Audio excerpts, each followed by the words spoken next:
This is Level Up Success Podcast with Neff and Truth.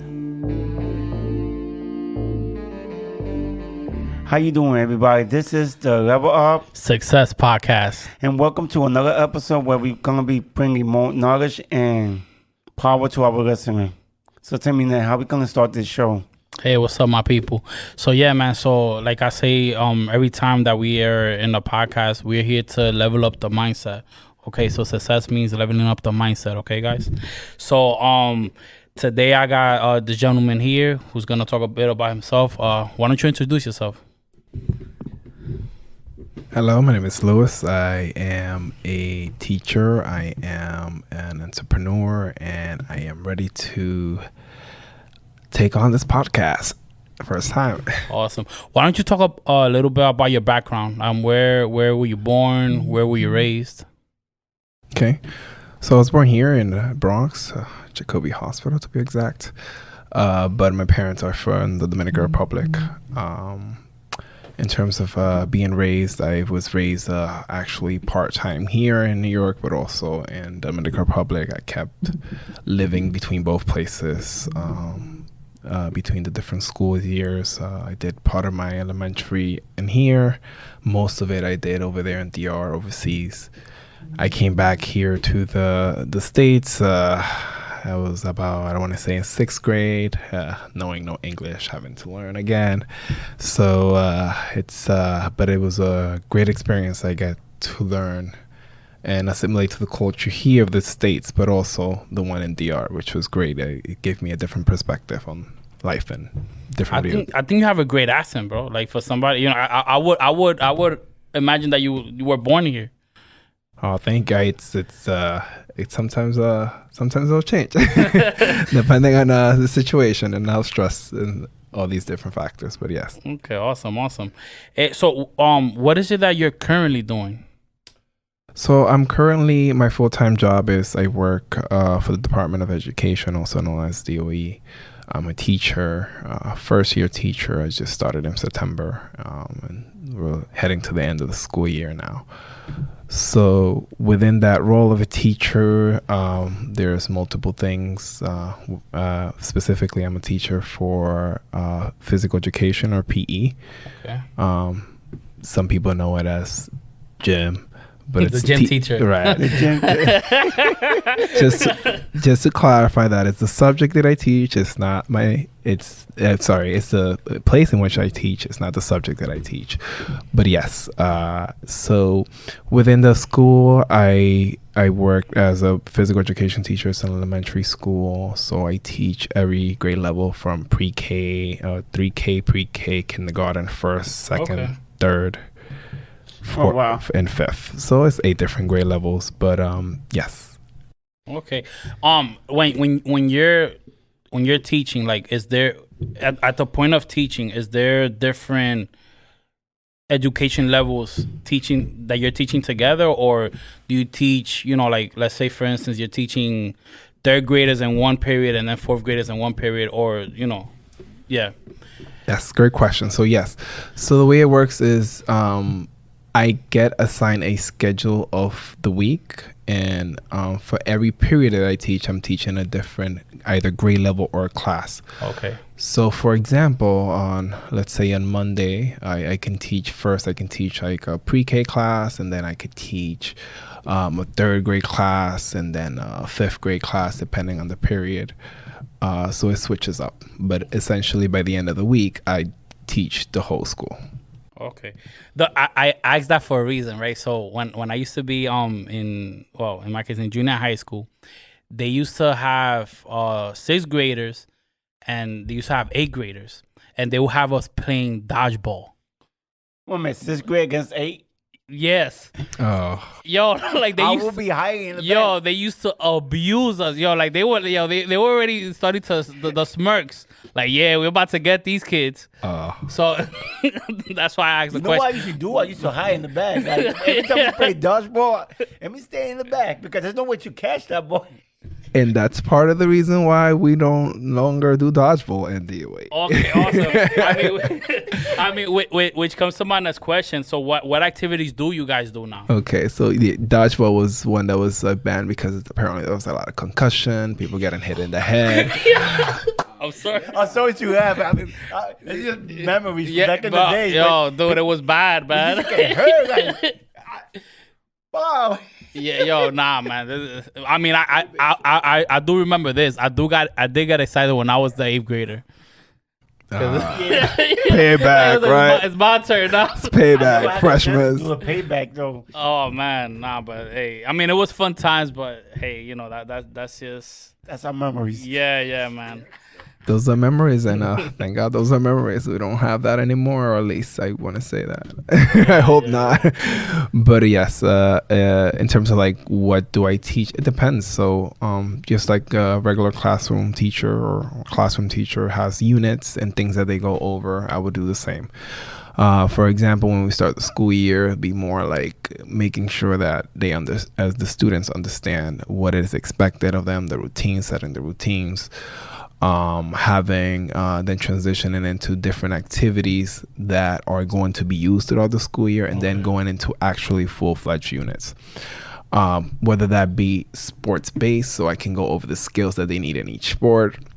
Or for example, if we were talking about like soccer is the most popular sports in the whole world, not in the United States but in the world. Yeah. And as such, like I would break it down, starting first with like something simpler skills like dribbling, so grabbing the ball, dribbling back and forth with your foot.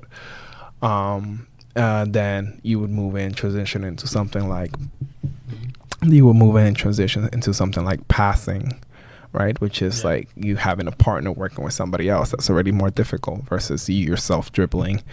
And then like whether it's shooting and different like activities, which is like the way to kick the ball the proper way. So yeah, essentially the way it works is the skill is broken down, and then from then, once you see there's a certain level of mastery, so the kids are following the activity, then you move on and then you combine it with other skills. Is there like a different process between the youngest one? Like you say, you start from K to 5th grader. Yes. Let me see. Does the younger children tend to take longer, or will it be the same type of process? Yes, that's a great question. So the way it works is like there's a whole manual that's like hundreds of pages, but that breaks down the grade level sequence and what you're supposed to teach and how it's supposed to look for each grade level. So, for example, if we were talking about a specific skill like dribbling, right? But this time in basketball. So smaller grade level would dribble probably with one hand, and we call the preferred hand, which is like you're stronger, or they used to call it dominant hand back in the past, but it's the hand that you use to write with, etc. Yeah. So they're going to use that hand to dribble in place, and this is like a smaller grade level. It's like kindergarten first. Then if you look at your 5th graders, it's still dribbling, but they can dribble with their preferred or the other non-preferred hand, switching, and they can walk, which is harder to do than dribbling in place. No, I figure because like a 5th grader will have the ability to do more than a kindergarten. So I wasn't sure if every grade had their goal, I guess, to teach. Yes. That makes sense. Mm-hmm. Oh, okay. That's nice to yes, hear. we call those an educational grade level outcome, which is like what are you supposed to do based on your grade level and your abilities at the time developmentally. Okay, got it. Nice. Yeah, so I actually knew back when I was younger, I knew this person who became a PE teacher, sorry. And he didn't have much requirements to get to that. Is that still the case? So, from my understanding, recently, especially here with the Department of Education, DOE here in NYC, New York City, that was changed. So, because of that, there's like different programs that came about to help remediate and make sure that every school had at least a PE teacher, physical education teacher. I was actually part of one of those programs, or we just recently graduated, but it's essentially designed to make sure that every teacher, a physical education teacher is licensed. So under that program, I was prepared to be licensed to become a physical education teacher. You can no longer have somebody who's not, at least in a New York City school, who's not licensed in that area, teach that area, including specials such as physical education or art or any other subject like music, etc. I mean, it makes sense. It makes perfect sense, because if you want to make sure you're canceling dodgeball, like you want to make sure, like You still got the memories for that dodgeball, man. yo, I think I may have gotten a concussion with that, man. No, that's what I'm telling And you. this is why we don't Nah, do it I'm joking. anymore. I didn't get one, but it felt like at one point. I feel you, especially if like instead of that grabbing one of those dodgeballs that are like really light, like grab one of like basketball type of balls. That's too much right there. No, that wouldn't be. I've heard of some crazy stories. Well, I mean, I could tell you this in my junior high school. So when we went to the gym, no, but before the gym, they would literally have people play dodgeball with basketballs, bro, and with suicide balls. Oh no. Yeah, like it was crazy, and I'm like, what's wrong with these people? No, we only had used dodgeball. I know back in my days, but tell me. Go ahead. No, back in the days, like, I'm older than him, so damn, I feel old now. But no, back in the day, they only used dodgeball, basketball for basketball, dodgeball, yeah. But as soon as it started the dodgeball game, I stayed usually in the back or try to get eliminated. Oh man, that's funny, man. Yeah. So, what how has COVID-19 affected the physical education? Because I'm sorry for interrupting, and I only asked that because like a lot of people had to do remote teaching, and so what happened to the physical ed teachers? That's a great question. So that is something that literally when I started the program, we started that same year when COVID started. We were being taught how to be physical education teachers in a environment that was in person. And this program started, our cohort started at the end of January. And then like a month and change later is when COVID started going on. So we at the time didn't have like a perfect solution. It was just like, oh, well, this is what you're learning in person. But the reality is that can no longer apply, especially after everyone went remote. So people got creative. And a whole bunch of like YouTube channels and different things started coming up about how to teach skills in an environment that's remote. And because of it, now we have a whole like library of different things. There's like these things called PE runs, which is like, it's very interactive. The kids love it. And especially when I started at the beginning of the school year, something that I used at one point, especially when the cases were very high around like, want to say November, December, early January's. It's like something that I relied heavily on because we were not supposed to, and I follow those rules. We were not touching equipments. It was something that was out of hands. It's like, how do you do PE without touching equipment? Yeah. Well, I got on an Uber, brought a TV from home, and put that on, and then used my computer to set it up. Okay. And set up a system that I can create my lesson ahead of time, and I'll have these videos that I can use, and everybody can follow from their spots. So I would have my class organized in rows, right? They would have, and I make sure at the time that we had at least a 3 feet and over. This was the requirement from the CDC. Okay. And everybody had a mask, etc. Of course, we don't have those requirements now, but we had them back then. And then we would do the activity. Activities included, like the PE runs were my go-to personally. I'm sure there's a lot of PE teachers that had different activities, but those were great because they didn't have to necessarily run outside. Like they can do the activity from place. There was a TV in the middle displaying my computer screen, and then like it would give you the commands. Very interactive. It could have been like run in place. So you're running in place, jump, duck, slide to the right, slide to the left, crisscross, like very simple things, and the kids were like super highly engaged. So it's also something to say about like the current state of education with regards to remote. the fact is that our kids, they've developed it, embraced it. Like we are so used to having technologies all the time.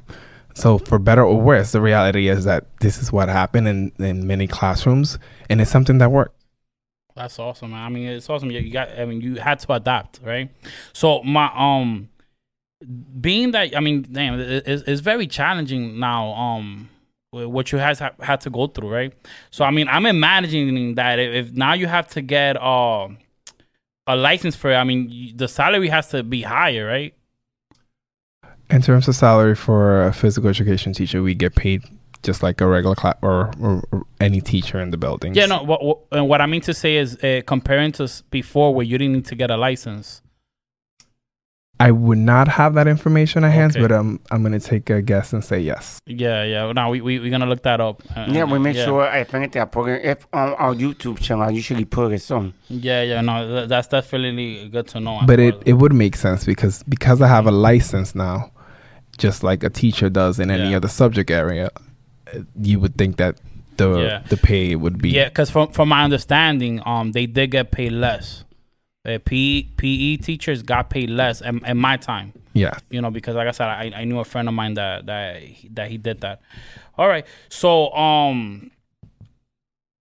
what like my question now would be, I know that students learn from you. Do you learn from your students? Absolutely, all the time, especially when I first started, and I still do. I find myself learning all the times. Sometimes I'll come up with an activity, and a student would give me a suggestion, or they would say like, oh, can we do this and this way? I'm like, I'll stop and think about it. I don't like shutting down students. Sometimes it's not the best idea, but other times it's like, you know what, that's a great idea. We either may incorporate it and do it now, or we may just incorporate and develop it more and do it into another lesson. Okay. So absolutely, I've gotten some great idea from students, and just like in learning you will teach, and in teaching you will learn. There's the saying that goes, and I absolutely agree with that. When I stand in front of my kids, students, I don't. Yes, I am the subject master, right? I know this and that, but there's also this thing called perspective. They'll bring something into consideration, and you're like, oh, they're seeing it from a different lens, and then you're gonna find that in every area in life. Yeah. Whether it's teaching, whether it's anything else, you're gonna have people that have different perspective. Our job is to listen to that, and we don't always have to take in and internalize and apply it, but listening, and you can find yourself you can do yourself great service by doing that in life. No, excellent. So hey, besides teaching, you know, is there anything else that you're actually working on? So yes, in addition to teaching, I also recently became an Airbnb host. Okay. That came out. It wasn't originally the plan. It just happened to work out that way. But it's something that, as an outcome, because of that, it's something that I'm considering on developing more, and in the future, hopefully scaling more. So currently, I have one home in a different state, and the way it works is like, at first it was really challenging. It was just a lot of back and forth trying to find it, because especially you're in another state, right? How do you manage a property? Yeah, and the thing is, everything is different from New York. So, and I get it, because my father owned a house in another state, and I'm in the process of getting. But yeah, everything is so different. You'd be surprised. Like, there's stuff you could do here that you cannot do over there. Stuff you could do there you cannot do over here. So, but the A&B part, I need to know more about it. I'm more into renting, I guess, like rental unit. But it's interesting. How do you get into it? Like, So yes, well, we said Airbnb. Technically, the term would be short-term renting versus long-term renting. Yeah. Because Airbnb is a platform specifically that most people know and are familiar with, but there's multiple other ones. But yes, how did I get into it? So I was in the situation where I originally bought this property for another purpose, and then that did not work through. So I was like, okay, I have this house now. What am I, especially my original plan was to go and move into the home. Okay. And I did that for about a month. But then I got a job offer, which is the teaching offer here. Okay. And it's like, okay, so what do I do with the house now? I got an offer. I'm going to start like in 3 weeks. What do I do? Yeah. So I was looking into different venues, resources online and stuff. And then I ran into like Airbnb and like like this could work out. What's the process? The process to start out is actually really simple in terms of listing it, at least. It's not very complicated. You just have to like, take pictures of the property, list what it is. Like, for example, let's say it's a 2-bedroom, 2-bath, etc. List that, take pictures, put it on, make sure that there's you have evidence to back it up that that's either your property or that you're managing it, because you don't have to own it. Oh wow.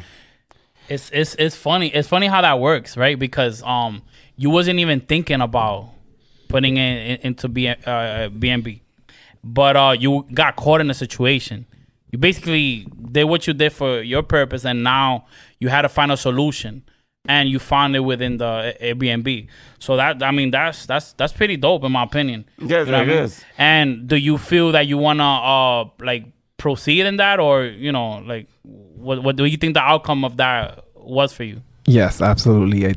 I came into it not necessarily like this was not like what I intended to, but it's definitely something I can see myself in the future scaling up and possibly owning 2 to 3, even 4 more different properties where I can do this with, perhaps in different locations. But it's definitely something that it was challenging at first. Like most things, when you start, it's not going to be easy. That's the reality of things. When you start something, it can be difficult. Yeah. But it's been rewarding, and I have a great team that it's in charge of that. Like whether it's the maintenance, physical, the property, making sure that when people check in, things are the way they're supposed to be. And they take care of the property itself, and also the business in that regard. Okay. So you see, you have a team. So the team, do they take like a commission or the part, or do they work? Let me put a different word. You gotta worry about anything, just getting the money, right? So they're gonna take a commission out of maintaining your home, and do they help also getting the clientele for your home? Because I know when you rent a B&B, it's usually for a day or 2, and I think what you're trying to get at is Yeah. like who's who. Like, do they take care of the management of everything? You just have the property, right? Yeah, that's the main point. I haven't surrendered the full management of it, but I delegate. I have different people doing different things. So Okay. I overall see the listing and everything. I'm still in charge of that. I've thought about potentially like passing that on, but not yet. I also part of the development of the process, learning and working with it. I'm still involved with that.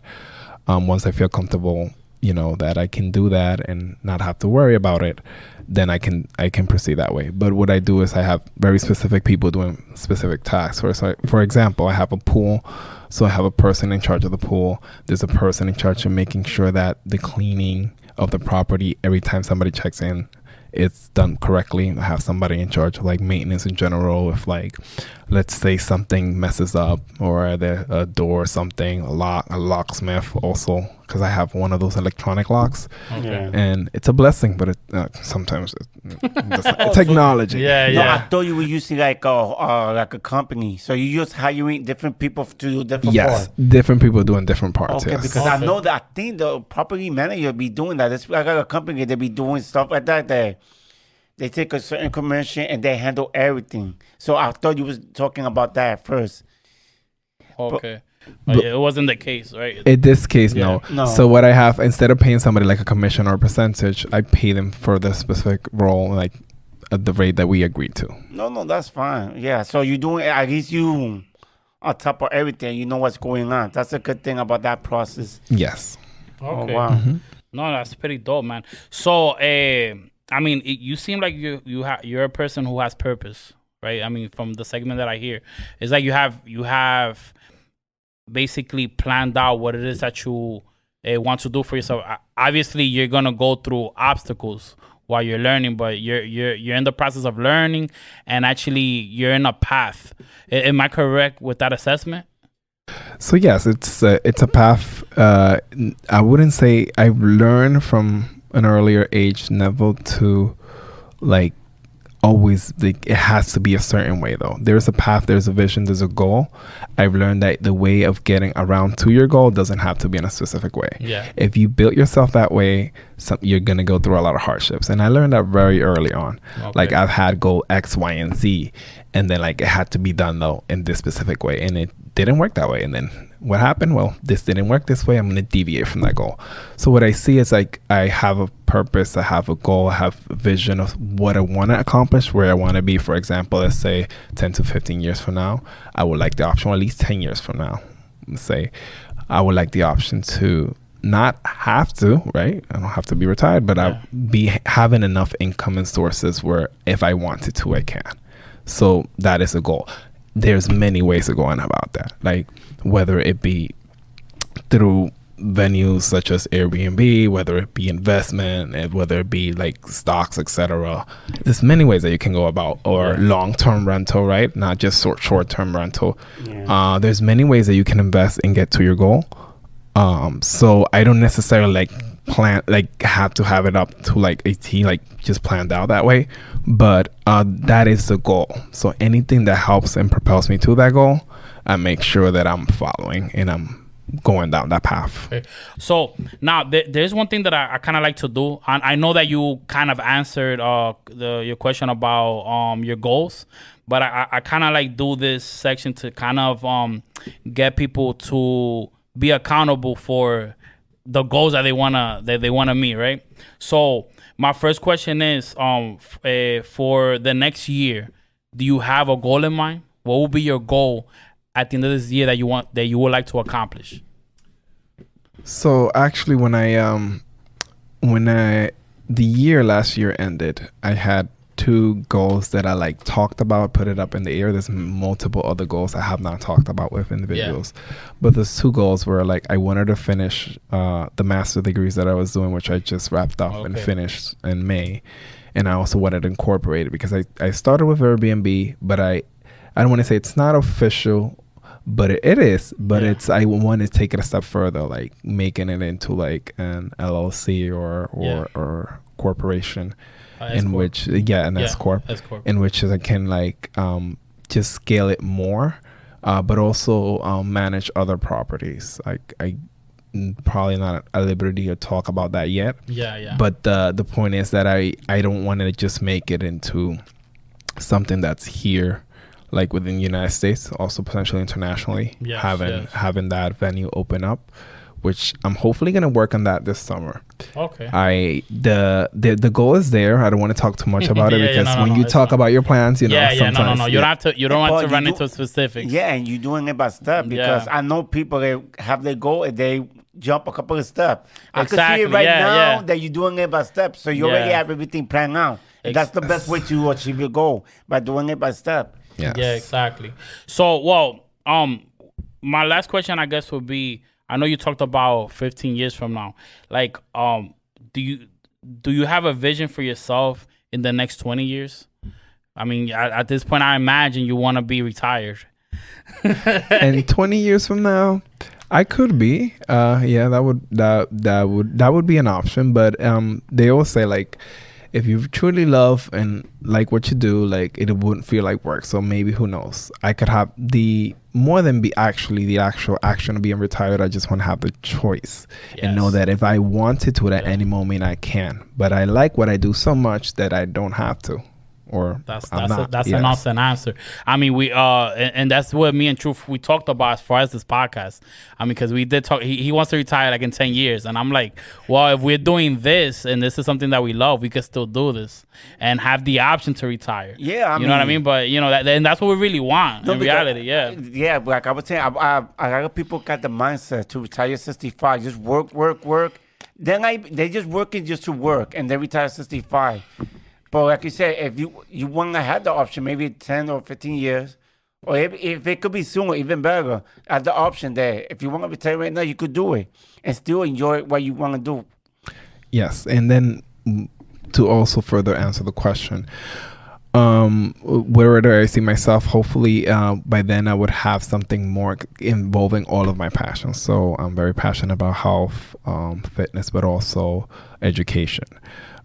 So being involved, whether it be on the day-to-day operations of, or just being the founder of something that involve all of that. I have some ideas again, but those are ideas. I'm going to keep them until I develop them. But the point is that I do want to be involved with something that I love creating, even though like I can be great at, let's say, teaching. I'm in the teaching field. I teach and I work for an organization. I also want to know that I created something that is outside of just like I create when I teach, when I create my lesson plans and stuff, but I also want to create and know that I have this entity that was created because of the efforts that I put in, but also other people, potentially associates. So that's what I want to do. So do you still have a vision? Or let's say you got the option to retire. Do you still have the vision with education?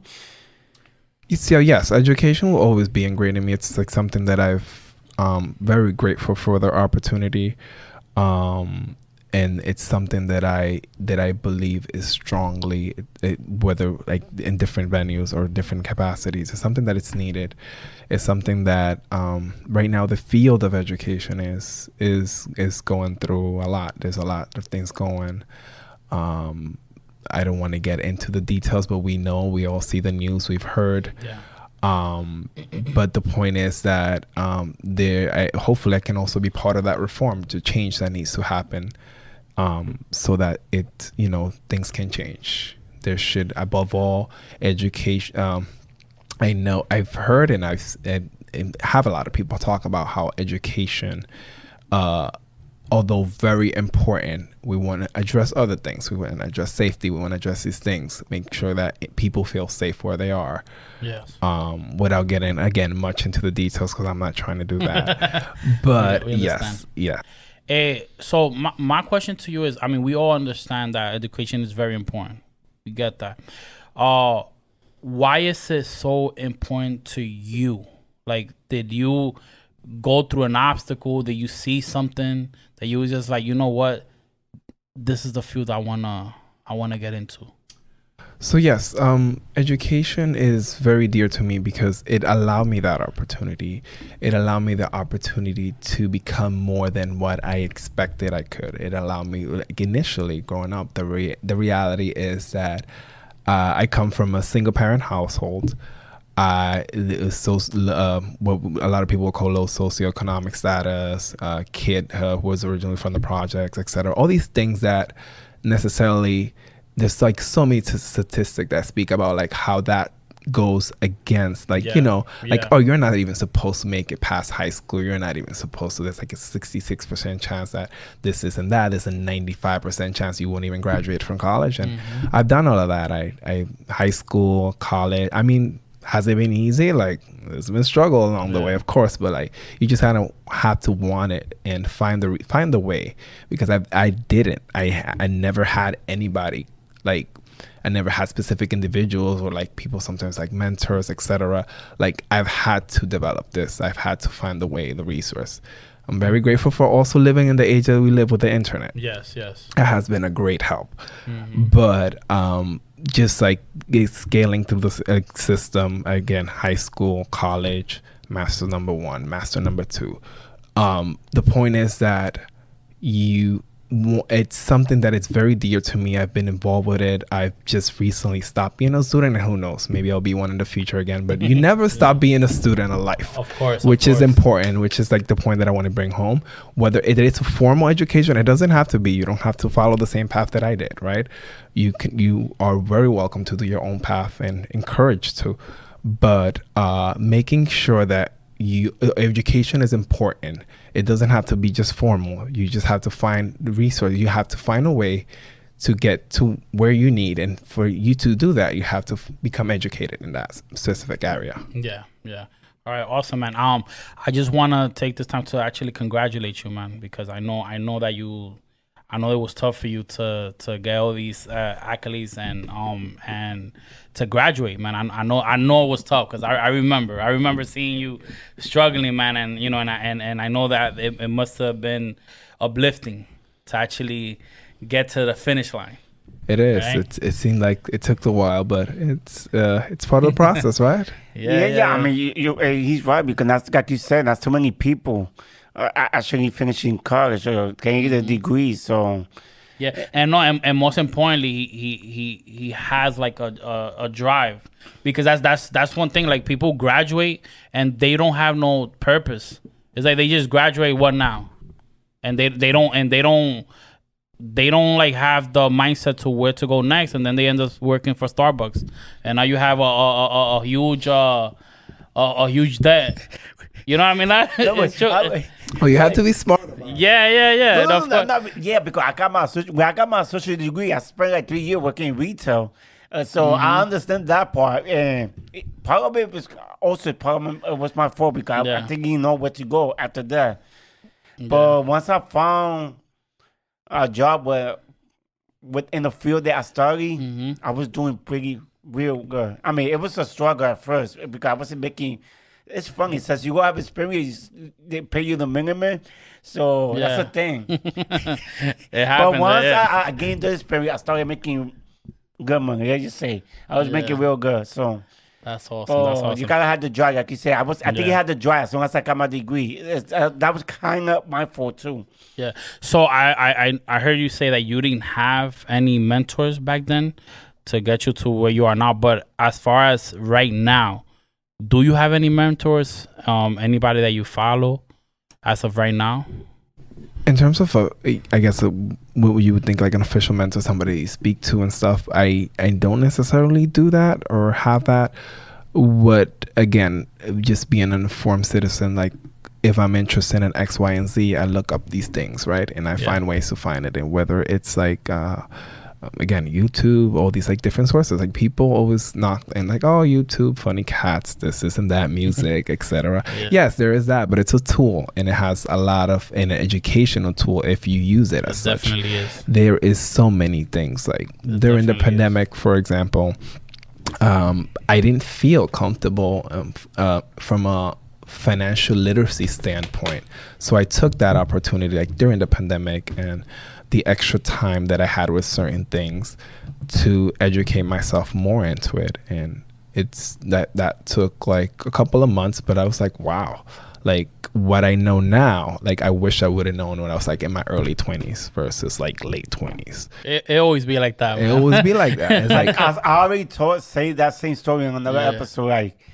I learned so much stuff in my 30s that I wish I would have known in my 20s. I would be ahead. So yes. Yeah, but like sometimes you could say that you wish you would have learned that at 20, but were you ready to receive it at 20? And which that's is another fair point. Yes, that's a great question. Were you ready? Perhaps not. Like maybe, we all mature at a different level. Well, this is what I do know.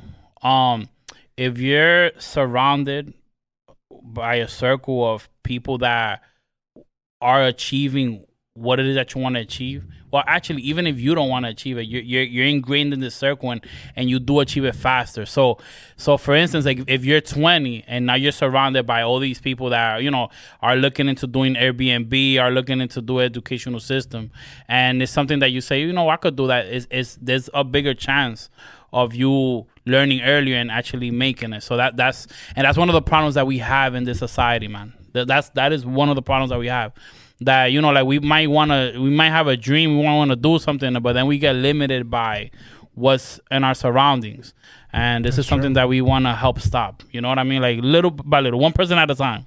So before I let you go, you have any hobbies, like because somebody who works hard to achieve something needs to have some type of hobby to have some type of sanity within them, because I know it'd be tough. Oh yes, for me it's currently dancing. It's something that I've got back into it recently again. I left it for a little bit, especially with the COVID pandemic and stuff, and now I'm back into it again. But it's also like even my hobbies, like if I think about it, they're like related to somehow like with what I do. So for example, I'm in a school, I'm a physical education teacher, but like I also run an after school program and I teach kids like dance and stuff. Okay. So like it's what even my hobbies, like for me, they're like purposeful in the sense that yes, this is something that I like, but how can I use it like for something? So in this case, I use it with the kids, like even that's a whole unit that I can teach in the school year if I decided to. I didn't this year, but I can do it in years to come. Also, and like what I mentioned with the after school, I already have like fourth graders. They're doing like a routine and stuff. Hopefully, I will finish it about like in 2 weeks or so. I'm very happy with the way it's coming. It's looking nice. But again, that's one of my main ones. When I also with regarding the Airbnb and like the concept of hosting was something that I was like I got very into. Yeah. It's like, if you're doing this, if you're providing this service, it's just not like you mentioned, like with long-term rental, it's like there's a house, you rent it, like you got to fix everything, right? It's your property. Once I rent it to you, my problem. I gotta fix it. Yeah, I've been there. Yeah. But with hosting, it's like, oh, you want to provide an experience. So that's like, I guess the major difference apart from the short versus long-term rental, right? So short being like you said, a couple of days, but it's not necessarily. Like I've had clients who have stayed for like 3 months. So that's still so it doesn't have to. Yes. Did you go do that yes. long? So I heard it. You said it a couple of times, but I wanted to bring that up. That it doesn't necessarily have to be short-term rental for a couple of days. I've had people come in and check it literally for 1 day, a couple of days, a week, 2 weeks, 3. I had somebody stay for like over 3 months. So it can happen as long as you allow it, of course. No, of course. But I don't know. From straight research, I had a mindset that B&B is only for a couple of days. No, I mean, that is normal to think that because when you think in Airbnb, it's like instead of going to a hotel, like a resort, let's just go to Airbnb because it's more economical. Yeah, definitely. But that's something new that I didn't know. So you're bringing knowledge and power to our listeners. So that's good, though. Yeah, man. No, that's definitely like, dope. Some people see it as that as more economical, but some people like also want to have a home feeling. If you're going to be in some place for 3 months, right? It's not long enough where you can rent out for a year, but you want to feel like you're at home versus a hotel. Sometimes in a hotel, like it can, like depending on the situation, be more cost effective. Not always, most likely not, but sometimes it can. But the reality is like some people want that. Like you're gonna come in with your family, right? Let's say a spouse, a pair of spouse. I don't want to generalize genders, but a pair of spouse, kids, you probably want to feel at home if you're gonna stay at a place for a couple of days versus staying at a hotel where it doesn't feel like a home. Yeah, it's uncomfortable. Yeah, it's providing an experience in that case. Yeah. All right, man. So, man. No, hey, it was great having you, man. We did learn a lot from you.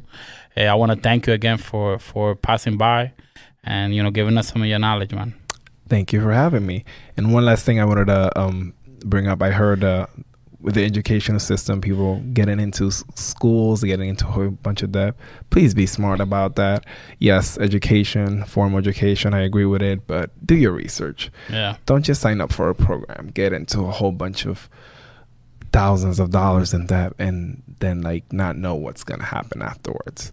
Yeah. There's ways around that. I made it my goal, especially like when I went to school, to make sure, and I've gone through like I did my bachelor's and 2 masters. I do not own a single dime. I didn't own a single dime. Like I make sure that these programs that I got into were either subsidized, that it can be paid as you went, or that it's money taken off of like your paycheck, which is like the situation with the teaching program that I did. But like I'm not owing money and like paying interest. You want to wrap that up? Yes. Like I would say, if you like what you're listening to, just make sure you let a friend know that we are on platforms, Spotify, TuneIn Radio, iHeartRadio, Apple Podcasts, Google Podcasts. Or if you go want to hear it, we still on YouTube, so we everywhere. And hope you love it, and make sure you share and subscribe. Thanks. All right. So, deuces. Peace Level out. up sets. Deuce.